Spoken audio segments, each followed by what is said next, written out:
لله نحمده ونستعينه ونستغفره ونؤمن به ونتوكل عليه ونعوذ بالله من شرور أنفسنا ومن سيئات أعمالنا. من يهده الله فلا مضل له ومن يضلل فلا هادي له. وأشهد أن لا إله إلا الله وحده لا شريك له وأشهد أن محمدا عبده ورسوله صلى الله عليه وسلم. أما بعد فإن خير الحديث كتاب الله وخير الهدي هدي محمد صلى الله عليه وسلم وشر الأمور محدثاتها وكل محدثة بدعة وكل بدعة ضلالة وكل ضلالة في النار. سبحانك لا علم لنا إلا ما علمتنا إنك أنت العليم الحكيم. رب اشرح لي صدري ويسر لي أمري واحلل عقدة من لساني يفقهوا قولي. رب زدني علما. قال الله تعالى في القرآن المجيد والفرقان الحميد: أعوذ بالله من الشيطان الرجيم. بسم الله الرحمن الرحيم. لن ينال الله لحومها ولا دماؤها ولكن يناله التقوى منكم. الله أكبر الله أكبر كبيرا والحمد لله كثيرا وسبحان الله بكرة وأصيلا. الله أكبر لا إله إلا الله والله أكبر ولله الحمد. بزرگان دین، اسلامی بھائیوں، عزیز نوجوان ساتھیوں، پردہ نشین خواتین ماں اور بہنوں، آؤ ہم سب مل کر اللہ رب العالمین کا شکریہ ادا کریں جس نے ہمیں اور آپ کو اس عیدگاہ کے میدان کے اندر ایک دفعہ بھی جمع ہونے کی توفیق دی. آج بڑی خوشی کا دن ہے کیونکہ یہ عید الاضحیٰ جسے ہم بقرعید کے نام سے یاد کرتے ہیں، یوم النحر کا دن ہے. یوم النحر یہ قربانی کے دنوں میں سے ایک دن ہے. ذی الحجہ کے جو 10 دن ہیں ان کی بڑی فضیلت آپ سماعت فرماتے رہے ہیں.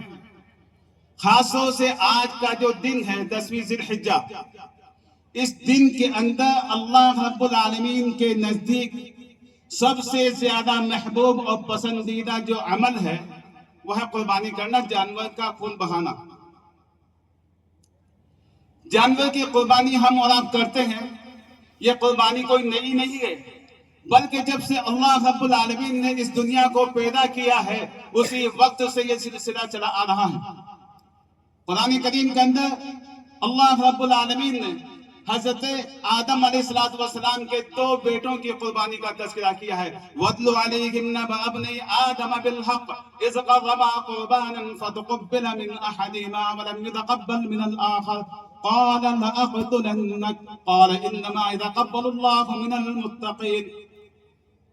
اس آیت کریمہ کے اندر اللہ رب العالمین نے حضرت آدم علیہ السلام کے 2 بیٹوں کی قربانی کا تذکرہ کیا ہے کہ جنہوں نے اپنی قربانی کو اللہ کی بارگاہ کے اندر پیش کیا تھا.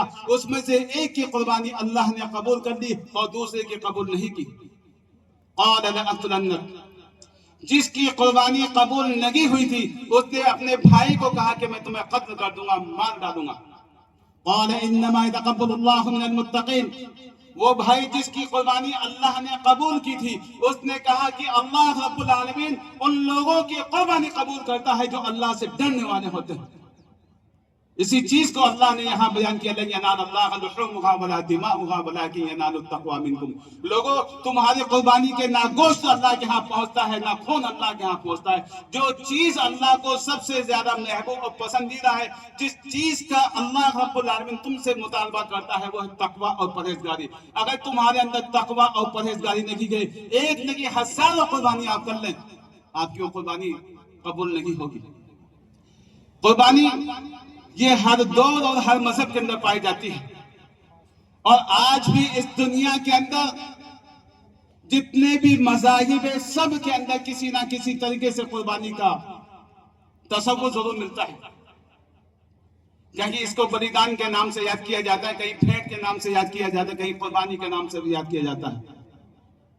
قربانی کا دراصل مقصد یہ ہے کہ انسان اپنے دل کے اندر تقوی اور پرہیزگاری پیدا کر لے اور اللہ کے علاوہ جتنے معبودان باطلہ ہیں ان کی تردید کر دے، توحید پر قائم رہے.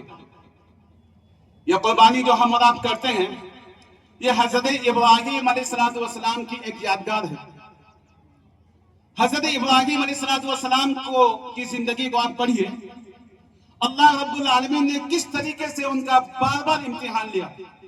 وَإِذِ ابْتَلَىٰ إِبْرَاهِيمَ رَبُّهُ بِكَلِمَاتٍ فَأَتَمَّهُنَّ. اللہ فرماتے کہ یاد کرو ابراہیم کو کہ جس کا ہم نے بار بار امتحان لیا، فَأَتَمَّهُنَّ، تو انہوں نے اپنے امتحان کے اندر کامیابی حاصل کی. ایک دفعہ نہیں، دو دفعہ نہیں، کئی ایک دفعہ اللہ نے ان کا امتحان لیا. جو آج کے قربانی کا دن ہے، اسی تعلق سے ایک واقعہ جو ہے اسی کی طرف میں آپ کو اشارہ کروں گا. اللہ رب العالمین نے 80 سال تک حضرت ابراہیم علیہ السلام کو کوئی اولاد نہیں عطا کی. دعا کرتے ہیں اللہ سے، رب ہب لی من الصالحین، اے اللہ مجھے نیک اور صالح اولاد عطا فرما. دعا اولاد کے لیے ہر آدمی کرتا ہے، اللہ مجھے اولاد سے نواز دے، اللہ مجھے ہاں اولاد پیدا کر دے. لیکن حضرت ابراہیم علیہ السلام پر قربان جائے کہ جنہوں نے اللہ سے دعا مانگی تو رب ہب لی من الصالحین، اللہ مجھے اپنے پاس سے نیک اور صالح اولاد عطا فرما. 80 سال دونوں کے بعد اللہ نے ان کو اولاد سے نوازا. اللہ نے ان کا یہاں امتحان لیا، حکم دیا کہ اپنے بیوی بچوں کو ایک ایسی وادی کے اندر کہ جہاں پر کسی انسان کا گزر نہ ہو، جہاں پر گھاس پھوس ہریالی نہ ہو، جہاں پر کوئی پانی کا انتظام نہ ہو، کھانے پینے کی چیزیں نہ ہو، ایسی جگہ پر چھوڑ آئیے. ربنا انی اسکنت من ذریتی بواد غیر ذی زرع عند بیتک المحرم ربنا لیقیموا الصلاة فاجعل افئدة من الناس تهوی الیہم وارزقهم من الثمرات لعلهم یشکرون. قرآن نے اس کا نقشہ کھینچا کہ کس طریقے سے حضرت ابراہیم علیہ السلام نے اپنے بیوی بچوں کو ایک ایسی وادی کے اندر جہاں پر کوئی کھیتی باڑی نہیں، کوئی گھاس پھوس نہیں، وہاں پر چھوڑ دیا، اور وہ بھی اللہ کے گھر کے پاس. ربنا لیقیموا الصلاة، اس کا مقصد یہ ہے کہ اللہ کو میں نے اس لیے یہاں چھوڑا ہے تاکہ یہ نماز کو قائم کرے. فَاجْعَلْ أَفْئِدَةً مِّنَ النَّاسِ، اللہ تو لوگوں کے دلوں کو ان کی طرف مائل کر دے، تَحْوِی الیہم، جو ان کے پاس آتے رہیں. وَارْزُقْهُم مِّنَ الثَّمَرَاتِ، اور اللہ سے دعا کہ اللہ یہاں کھانے پینے کی کوئی چیزیں نہیں ہے، گھاس پھوس نہیں ہے، کوئی پھل اور پودے نہیں ہے. وَارْزُقْهُم مِّنَ الثَّمَرَاتِ، یا اللہ تو ان کو پھلوں سے روزی عطا فرما. اللہ نے ان کی دعا کو اس قدر قبول کیا، اتنی اہمیت دی کہ آج بھی جو لوگ مکہ مکرمہ جاتے ہیں وہ دیکھتے ہیں کہ دنیا کے ہر پھل جو بنا موسم کے آپ کو وہاں مل جائیں گے. اس کے بعد فلما بلغ معه السعي قال يا بني اني ارى في المنام، جب بچہ بڑا ہو گیا، چلنے پھرنے کے لائق ہو گیا، اللہ نے ان کا پھر ایک بار امتحان لیا، اور امتحان یہ تھا کہ خواب کے اندر ان کو دکھایا گیا کہ اپنی سب سے محبوب اور پیاری چیز کو اللہ کے راستے میں قربان کر دیجیے.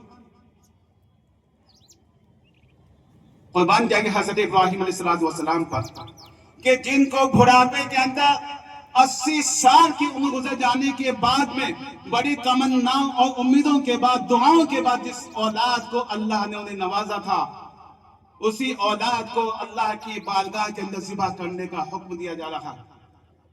حضرت ابراہیم علیہ السلام توحید کے علمبردار تھے، اللہ کے فرما بردار تھے، اللہ کے وفادار تھے.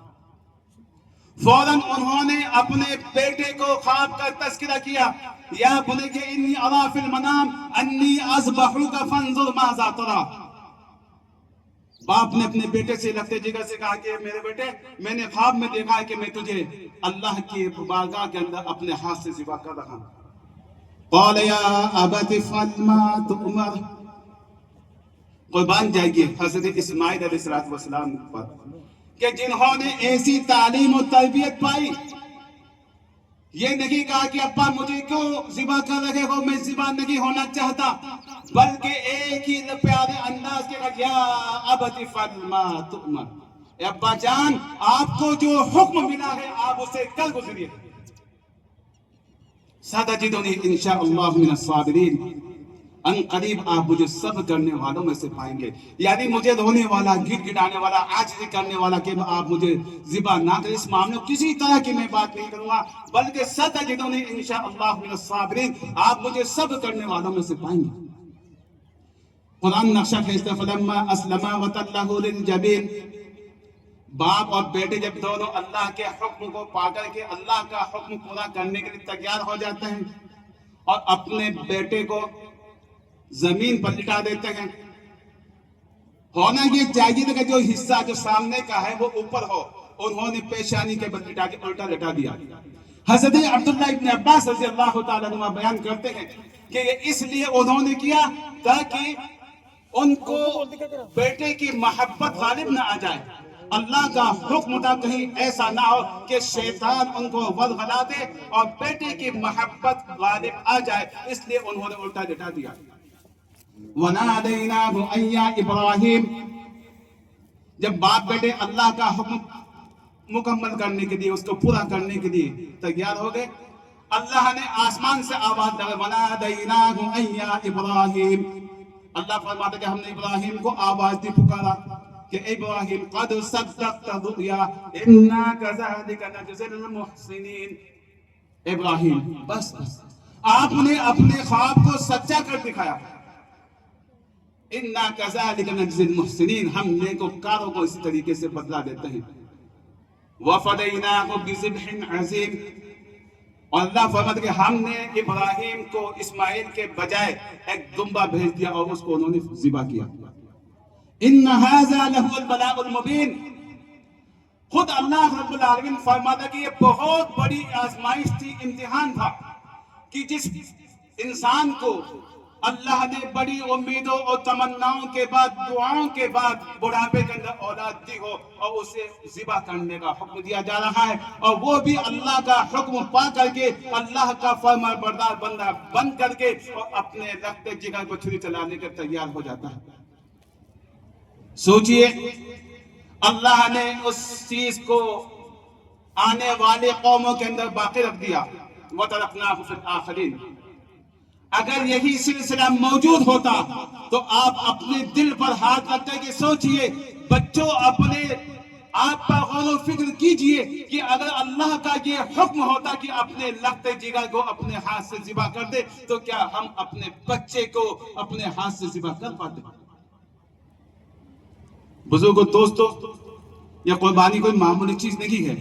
اللہ کے نبی صلی اللہ علیہ وسلم فرماتے ہیں عزموا، قربانی جو ہے خوش دلی سے کیا کرو، یہ نہ سوچو کہ فلاں لوگ کہیں گے، محلے والے کہیں گے، برادری والے کہیں گے انہوں نے قربانی نہیں کی۔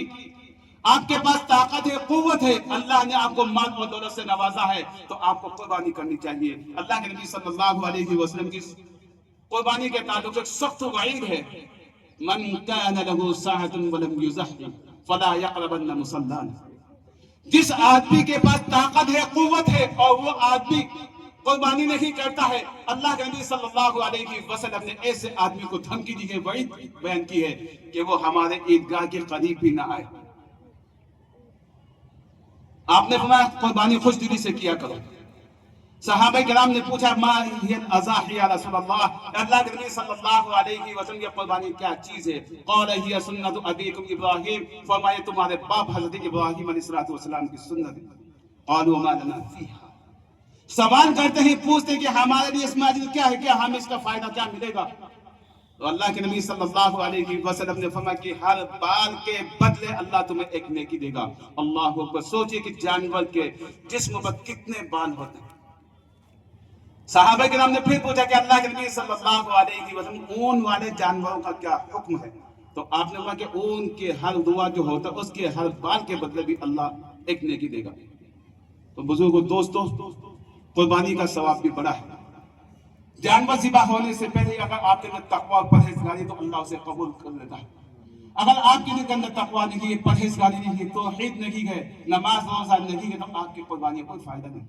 آج بہت سے لوگ نہ نماز پڑھتے ہیں، نہ روزہ رکھتے ہیں، اور قربانی کا جب وقت آتا ہے تو بڑی بڑی قربانیاں اور فخر کے ساتھ میں کہتے ہیں کہ ہم نے اتنے کا جانور خریدا، ہم نے اتنے کا جانور خریدا۔ یا تک ہی اللہ کے ہدیہ، نمود، دکھاوا، یہ بالکل بھی پسند نہیں۔ آپ قربانی کریں، دل کے اندر تقوی اور پرہیزگاری رکھیں، اور اللہ سے دعا کریں کہ اللہ تعالیٰ ہماری جو قربانیاں ہم اور آپ کریں گے، اللہ ہماری قربانیوں کو قبول فرمائے۔ بزرگوں، دوستوں، آخر میں ایک بات میں کہنا چاہتا ہوں کہ ملک کے جو حالات اس پر آپ غور و فکر کریں۔ ملک کے اندر جو بد امنی، بے چینی اور جو لوٹ مار خسور چل رہی ہے، اگر اسے ختم کرنا ہے تو سب سے پہلے کہ آپ توحید پر قائم ہو جائیں اور اسلام کے علمبردار بن جائیں۔ اسلام کے پیروکار بن جائے. اگر اسلام کو آپ اپنانے لگ جائیں گے، اسلام کے مطابق آپ اپنی زندگی گزاریں گے، تو ظاہر سی بات ہے جتنی بے امنی، بد چلنی اور جتنے برے کام ہوتے ہیں یہ آپ سے ایٹومیٹک ختم ہو جائیں گے. ہم اپنے ملک کے ان لوگوں کے لیے بھی دعا کریں گے جن کو اللہ نے ملک کا، وطن کا، شہر کا ذمہ دار بنا. اللہ ان کو نیک ہدایت دے، ان کو رعایا کے ساتھ اچھا معاملہ کرنے کی اللہ توفیق عطا فرمائے. بزرگوں، دوستوں، آج ہم جس طریقے سے بد امنی کا اور افراتفری کے شکار ہیں، آپ ان سے بچیے. جس طریقے سے آج آپ نے اس میدان کے اندر جمع ہو کر کے وحدانیت کا، اجتماعیت کا ثبوت دیا ہے، اسی طریقے سے آپ ہر میدان کے اندر اجتماعیت اور وحدانیت کا ثبوت دیں. آپ کے مدارس، آپ کے مساجد، ان پر حملہ ہو رہا ہے. آپ اس کو بچانے کے لیے سب سے پہلا طریقہ یہی ہے کہ آپ اپنے ان مدارس کی حفاظت کیجئے، مساجد کے اندر آپ نمازوں سے اسے آباد کیجئے، دینی تعلیم کا ماحول اور شوق اور جذبہ پیدا کیجئے. یاد رکھیے کوئی بھی قوم اس وقت تک ترقی نہیں کر سکتی جب تک کہ تعلیم کے میدان کے اندر آگے نہ آئے. آج ان لوگوں کو دیکھیں جنہیں ہم ایک دم نیچا سمجھتے تھے، وہ لوگ جن کی کوئی حیثیت، کوئی وقار نہیں تھا، آج وہ ملک کے اندر بڑے بڑے عہدوں پر فائز. کیوں؟ تعلیم کی وجہ سے. اور یہی بات قرآن بھی کہتا ہے، یرفع اللہ الذین آمنوا منکم والذین اوتوا العلم درجات. اللہ رب العالمین ان لوگوں کے درجے کو بلند کرتا ہے جن کو اللہ نے علم سے نوازا ہے، ان کے درجات کو اللہ بلند کر دیتا ہے. تو بزرگوں، دوستو، میں آپ سے یہی گزارش کروں گا کہ دینی ماحول کو قائم کیجئے، دینی ماحول پیدا کیجئے، اپنے بچوں کو دینی تعلیم کے ساتھ ساتھ دنیاوی تعلیم بھی دلوائے. اگر آپ نے دنیاوی تعلیم دلوائی اور دینی تعلیم نہیں دلوائی تو یاد رکھیے بھی آپ کے لیے فائدہ مند نہیں ہے. دین کے ساتھ ساتھ دنیاوی آپ دلوائیں، اور اسی کے اندر ہماری اور آپ کی کامیابی کا راز مظہر ہے. اللہ اکبر، اللہ اکبر کبیرہ، والحمدللہ کثیرہ، وسبحان اللہ بکرۃ واسیلا. اللہ اکبر، اللہ اکبر، لا الہ الا اللہ، واللہ اکبر، اللہ اکبر، وللہ الحمد. آئیے اس میدان کے اندر ہم اور آپ دعا کر لیں. اللہ رب العالمین ہماری اور آپ کی دعاؤں کو قبول فرمائے. ربنا آتنا في الدنيا حسنة وفي الآخرة حسنة وقنا عذاب النار. ربنا ظلمنا أنفسنا وإن لم تغفر لنا وترحمنا لنكونن من الخاسرين. اللهم انصر من نصر دين محمد صلى الله عليه وسلم.